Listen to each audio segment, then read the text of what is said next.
Hi, my name's Amy. Welcome to my YouTube channel. Welcome. So basically, what I'm going to be speaking about today is relationship breakups and the cycle of grief. Now, obviously, I'm going to go through. I'm going to discuss what that cycle of grief is, what the stages are, how we may cope with it, how we may not cope with it, and how to get through to the other end of this and accepting the situation for what it is without resorting back to that person that you're so desperate to cling on to, and what you can do as a result. If you do want this person back, then how can you empower yourself to become more attractive to that person again? Will they actually want you back? So what to do and what not to do, as they say. And so I'm going to kind of start off with, saying that there's obviously two people involved in a relationship breakup. There's the dumper, the person that ends the relationship for whatever reason, and you've got the dumpee. Now, my video's here to help people understand what the dumper's going through, and also the process what the dumpee's gone through at this point.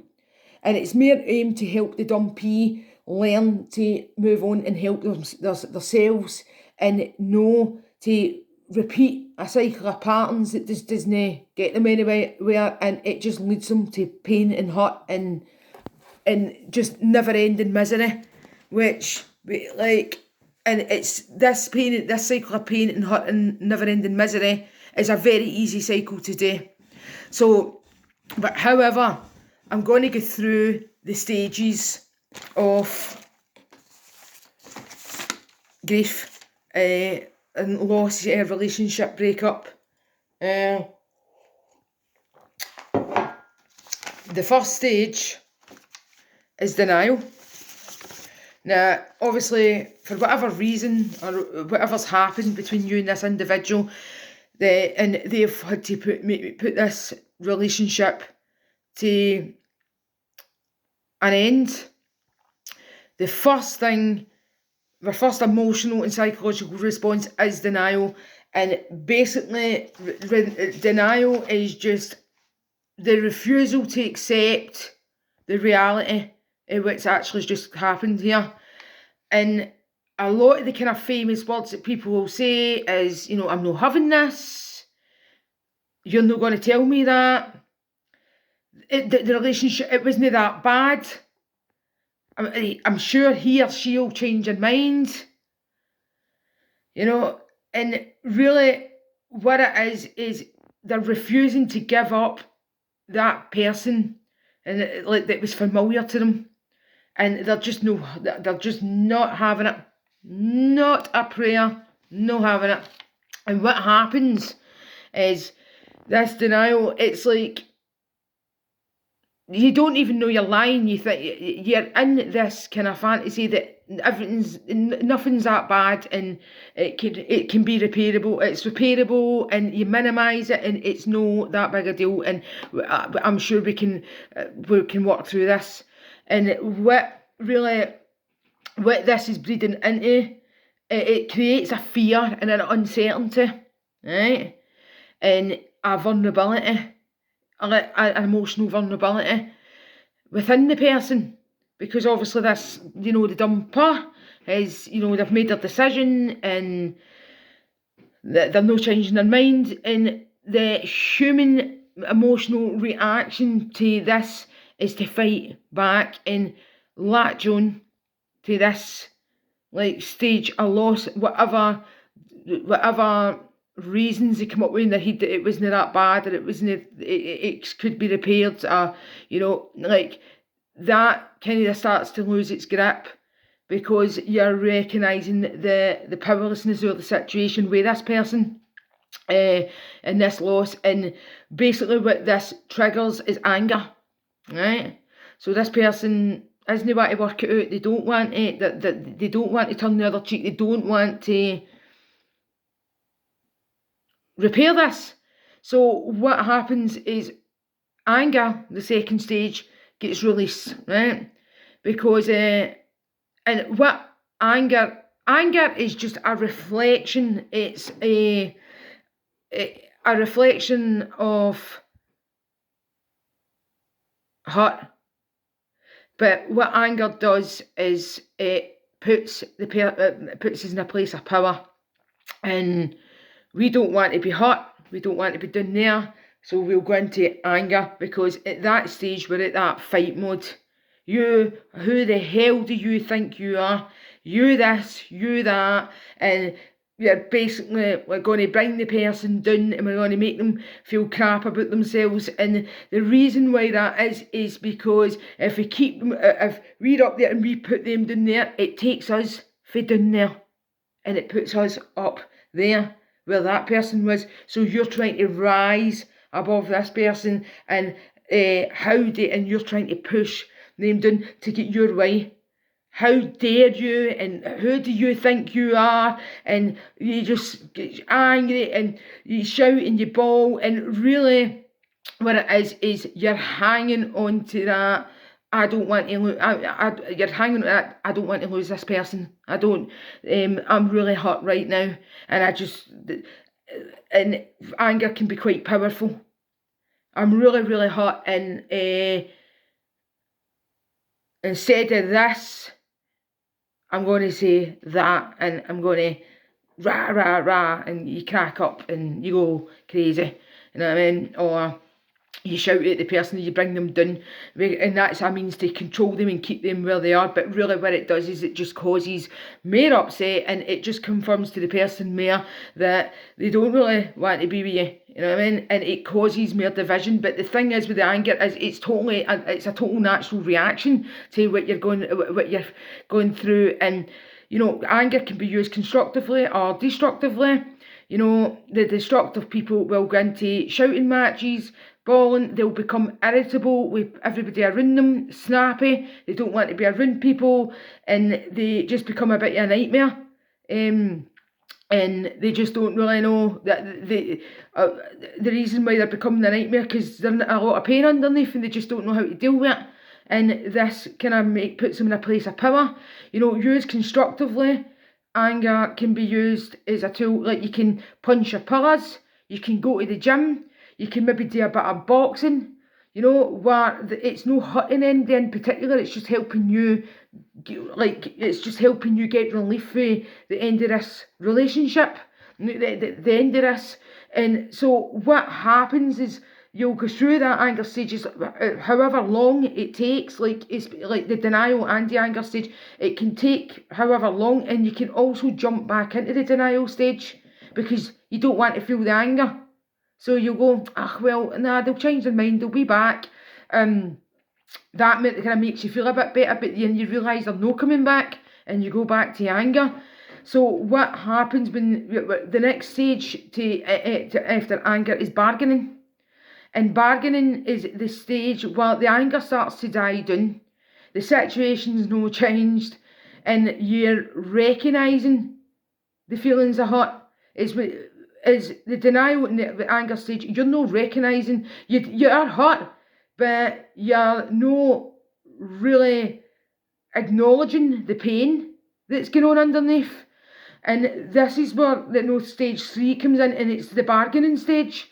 And this is the stage where we're like, oh my god, this person's, right, I need to sort this out.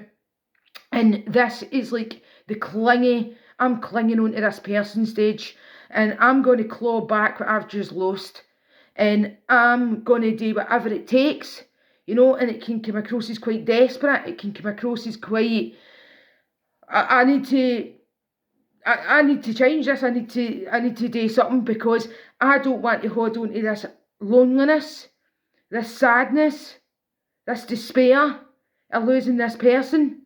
I don't want to hang on to that anymore. If I could just speak to that person one more time and talk it out and reason with them, they'll take me back. And when you're going through this stage, you tend to be, you'll maybe contact the person a bit again, or you'll manage to meet up with them, and you'll talk, and, you'll discuss what went wrong in the relationship, and you'll be able to, like, just say the person says, oh, like, you were always going out on a Friday night, or I didn't like the way you spoke to me, or I didn't like the way you done this and that. So you'll listen to that person and go, do you know what? I'll change all that. If that's what you want me to do, if you want me to stop drinking at the weekends, you want me to stop shouting at you, if you want me to stop nagging, or you want me to stop, like, give you some space when you need it, I'll do that. And it's no, at this stage, it's not that the person doesn't mean it at the time, but they're saying it out of a place of desperation. They're just, and they believe, this is where denial comes in, they believe that what they're saying is true, and that they will change, and they're just doing anything to get that release and that hit for feeling this pain. And so, but this is obviously about, people that's, the partners aren't coming back. So what happens really in the bargaining stage is, when the partner's saying, no, we're done, and, just move on with your life, and, David, like, look after yourself, and, like, I'm not doing this. So what happens is that bargaining that you've just been doing, and, this, I'll change, and I'll do this and that, turns into blame. So it quickly resorts for desperation, I'll change, and I mean it, and manipulation, and all the rest of it, and it goes to blame. Well, the only reason why I was acting that way was because of you done this, or because you made me feel like that. And what about when you done this, and what about when you done that? So this is like the bargaining stage. So really, there's no really any genuineness to the bargaining stage. It's just you're clinging on to, if I get this person, I'll not have to feel this way. I'll not have to feel this loss. And basically, like, you'll just do whatever, and then it's like the kind of blame kind of turns into that, and you're trying to kind of force this person into, well, what about you? You done this, you done that. And what this does is it actually just causes more division between you and the person. So the person doesn't really see you as changed or being sorry. They just see you, and they're just like, right, you're just full of hot air and full of words, you. So, and then maybe the person's just made up their mind regardless, like what you do, but it's just a fruitless attempt bargaining, and it's just to kind of give a sense of security for that loss of control that we feel inside, or the loss of this person. And then that's what I'm saying, the kind of the blaming and the finger pointing, and that, and what it does is it just causes a bigger wedge between you and that person, and it just leaves people hurt. It'll leave you hurt, it'll leave them hurt, and it just creates more anger. So that person ends up going, do you know what? See ya. I mean, and then it just causes more arguments. It's no, actually, you're not resolving anything through the bargaining stage, and that level of clinginess and desperation will lead to that. It just actually pushes the person further away. So the next stage we're going to go into is the depression stage. Now this is the stage where it's actually, I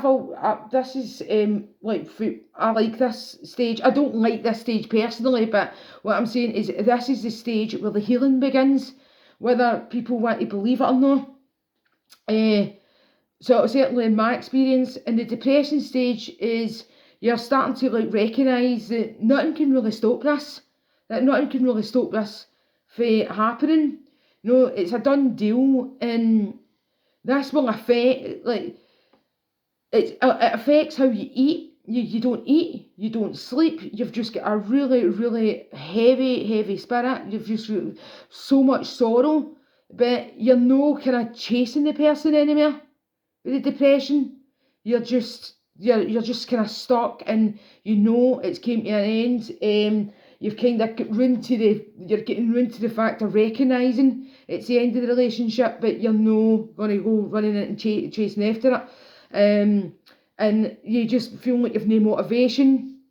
You feel like that you've no joy in life.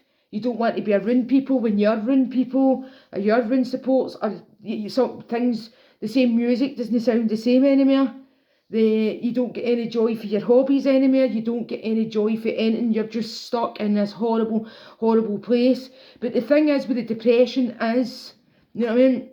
As much as you don't want to get up out of bed and that, depression is situational. And it's caused by situational, right? And it will pass eventually. It will take its natural course if you allow it to, and you don't run like you don't go jumping into bed with somebody else, or you don't go taking drugs, or you don't turn to alcohol and stuff like that. It will pass. Because if you do these things and you're running into relationships or other people, like you're just, I want to feel better, so I'm going to jump into a relationship with somebody else, or I'm going to find somebody else to make me feel better. And really, I would suggest to anybody not to do that. You know what I mean? As much as you want to, because you don't want, because all you're doing is you're getting into this relationship, or you're turning to these drugs, or you're turning to this alcohol, and it's a temporary fix.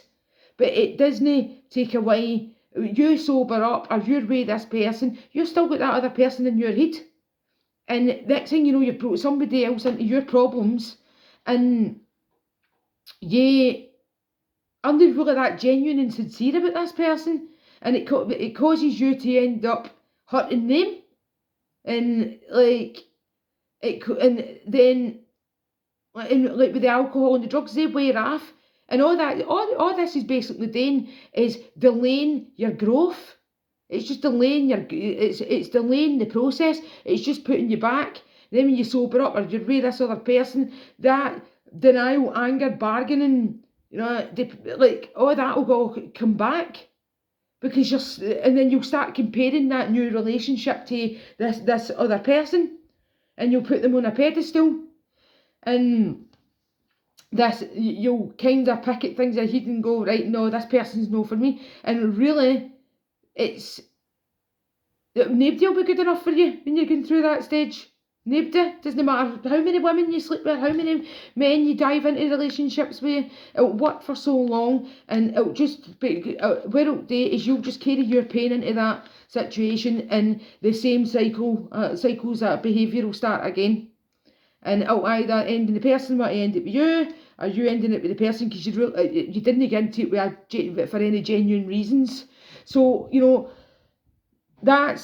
so I would just suggest that you just, sit through the depression, try and eat, try and sleep, try and speak to people, try and put yourself out there, even if you're thinking about this person all the time, and it's the end, but try it only lasts as long as you make it last, how you choose it to.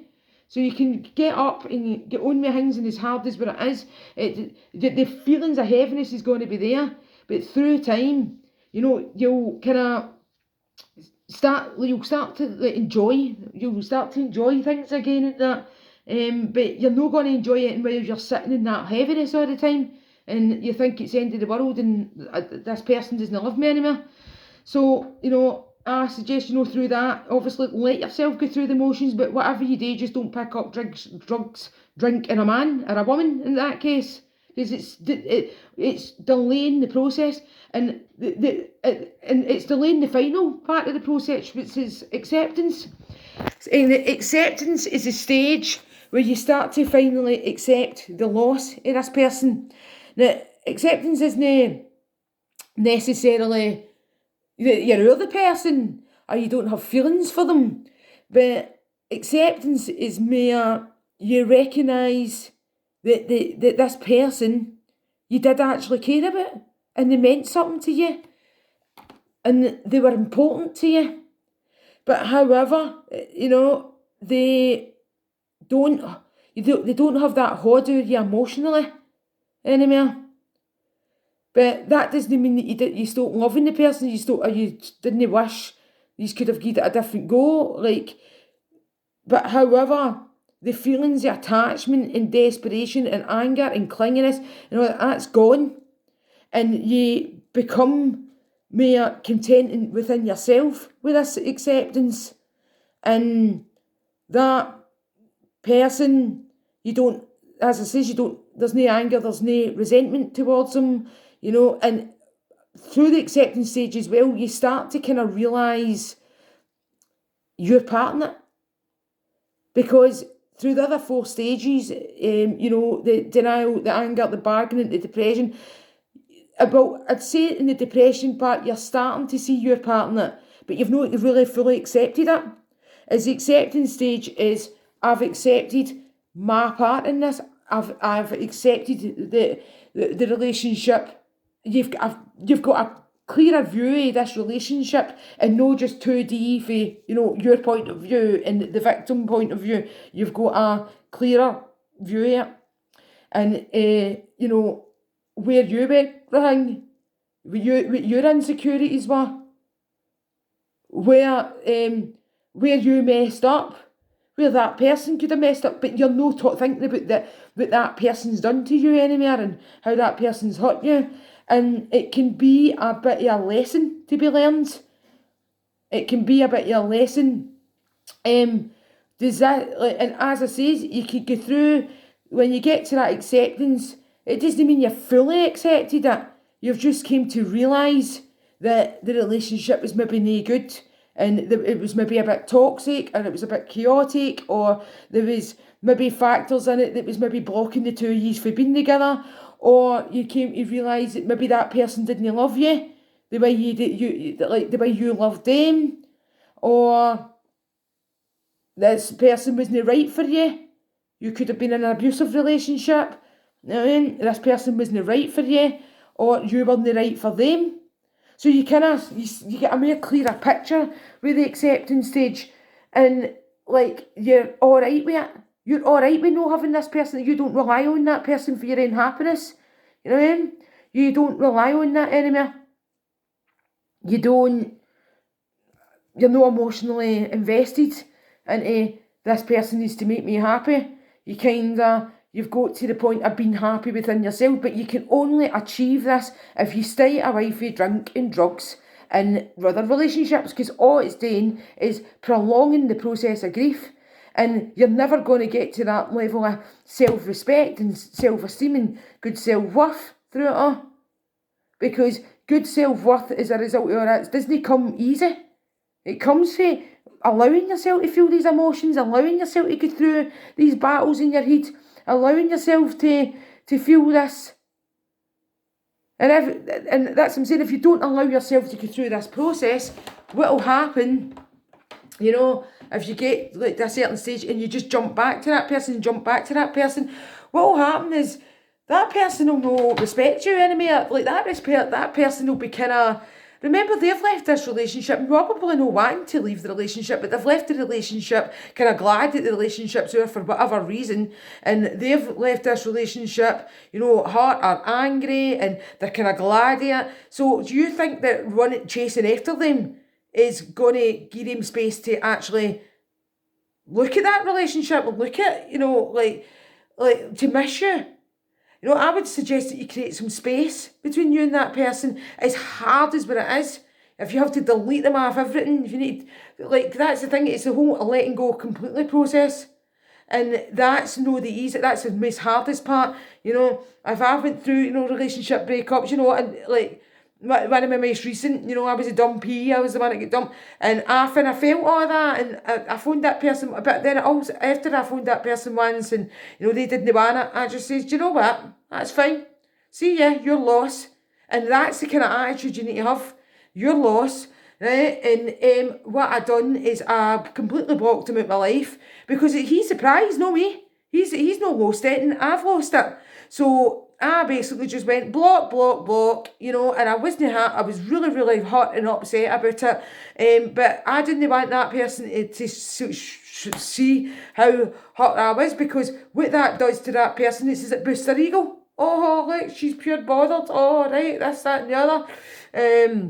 And depending on who your ex-partner is and what kind of character they've got, that can turn into pretty an abusive situation. No, I'm not saying that my ex-fella was abusive in it. I think he was a bit of a ladies, but like a bit of a guy that he kind of thought he could treat a woman, like play games and treat a woman any way he wanted, and they would just keep bouncing to him, and and keep them coming, and he could just treat them any way they want. No, no, no. All right, you maybe put up with that for a wee while, but then you just go, nah, you're not worth my time. You're not worth my effort, mate. But also at the same time, the guy wasn't a bad guy.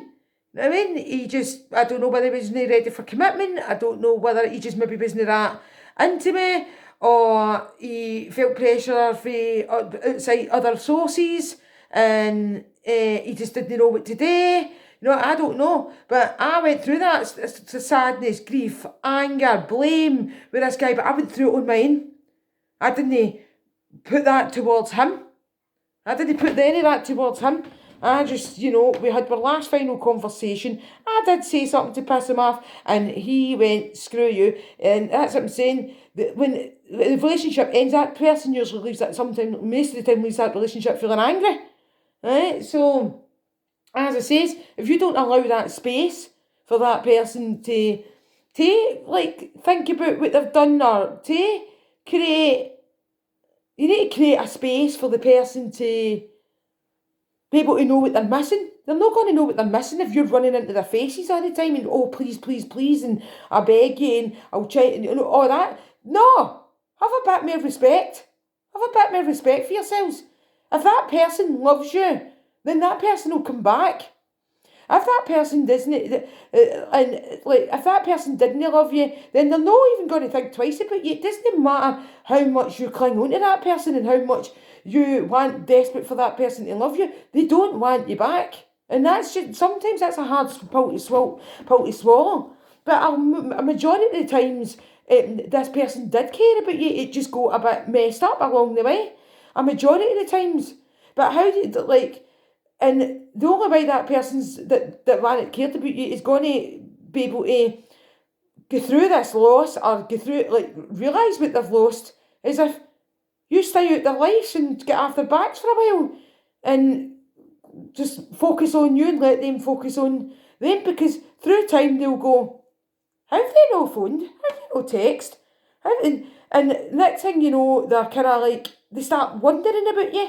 They start talking, oh, I wonder what she's doing, and wonder what she's up to. And that person might have kind of bounced onto other women or men or whatever, but the fact that you've no chased them kind of dents their ego a wee kind of bit. It dents their ego, and they're like, what's going on here?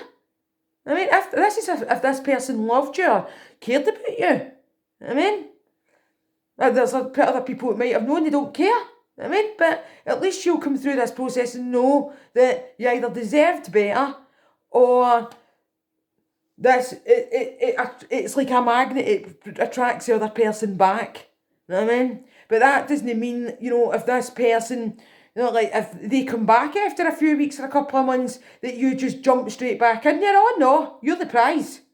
They're not the prize. You're the prize. And they will work for you, but don't turn it into a game. Don't turn it into some sort of a game where, you just completely play hard to get. You just kind of go, okay, oh, hiya, oh, you want, and they phone up, and what you've been up to, and I've been thinking about you, oh, that's good. And you just kind of play it cool. You don't, oh, yes, I've got my ex back. No, because then you'll just lower that standard for them again, and they'll just think, oh, she's my go-to girl, or this go-to guy when something else doesn't work out for me, and they'll quickly break your heart and move back on again. So you want to kind of be a bit smart, and, just, no, as I say, no turning it into a game, but, meeting them in the middle. You know what I mean? If that reunion happens, meeting them in the middle, and showing them that you're independent without them. I'll meet you and make plans. I'll meet you for an hour at this place, right? But then I'm going to have to go and do this and that. Show them that you're independent without them. because that is very attractive to a guy. And the fact if you stay away from them as well, guy or a woman, if you stay away from this person, you will create mystery. You will create mystery and like, what's this person doing right now? Are they even thinking about me right now? Are they even bothered that I've just ended it with them? You know? So you need to like create that space. You need to create that space and, you know, allow them to process the loss themselves, because it's not just you it's lost. They've not lost anything, they've got the power, but the only way you can take the power away from them is you just stay away from them. And then it kind of dents their ego and they start to think, oh, because it dents their self-importance. Oh, this isn't it. And then next thing you know, they come crawling back. You know what I mean? That's if they've not moved on with another girlfriend, and if they have got moved on with another girlfriend, as I explained before, that's just a temporary relief for walking away from something that they once cared about, or the one and probably still do care about, and they just not like the decision that they've had to make. So I hope this video helps. You know, I just say stay strong. You know, and through this process you kind of learn to what's acceptable, what's not acceptable to you, and you could end up going through this process and going, this person wasn't for me. You could, you know, that's what the process I went through, that this person wasn't work for me and it would never work. But as I said, it wasn't because he was a bad guy, it was just because, you know, he either didn't love me or have any genuine feelings for me, or it was because other situations, I can't decide that, I'm not in his mind and I don't choose to be, and that's what self-empowerment is. You know what I mean? I'm my mind. So, you know, I hope this helps. And it took me a matter of weeks. I'm not saying that I've no fluctuated in between it, but it took me a matter of weeks. And it's kind of drove me to do better with my life. I'm studying, I'm doing courses. You know, I go with friends sometimes. You know, obviously we're in lockdown with this coronavirus, so it's going to be a bit more difficult. But it's drove me to kind of look at me and do better for me. And so you can look at it as a good thing and a bad thing. You know, I didn't see it as a good thing at first, but I've seen it as a positive, and I've been able to turn myself around as a result of this, as a result of letting me go through this process, instead of latching onto the man, the drugs, the drink, the this, the that. I've just allowed myself to go through the process, and it's been worth it, and, you know, yous are worth it, and that's what I'm saying. You might end up getting this person back if you know, stick at this process and don't back off. But whatever you do, just don't make yourself too overly readily available. And in other cases, this person might not come back, and then that's, I know, and as I say, it's a hard pill to swallow, but it'd be hard to know that this person maybe never really loved you and they never really cared about you, but that's fine. You know what I mean? It's no fine really, but where it does is it helps you see the facts, like, you know what I mean? Like, do you really want to keep coming back to a person that doesn't really want you? You know what I mean? Or do you want to meet a person one day who will truly love you and who will embrace you for who you are and who will embrace this relationship? That's what you're looking for. So just remember, you're not latching onto the person, you're latching onto the emotions that this bright person brings. And if you can recognise that cycle and you can get through that cycle, you will come out a lot more stronger and a lot more independent, and a less need for that attention. And that's where self-empowerment comes in. So I hope you enjoyed the video. Thanks for listening. If you've got any comments on the video, you know, just subscribe to my link below, and like any feedback would be great at this point. So thank you for your time, and, you know, keep the power, stick to the power. Thank you very much, right, and have a good evening, people. Right, bye.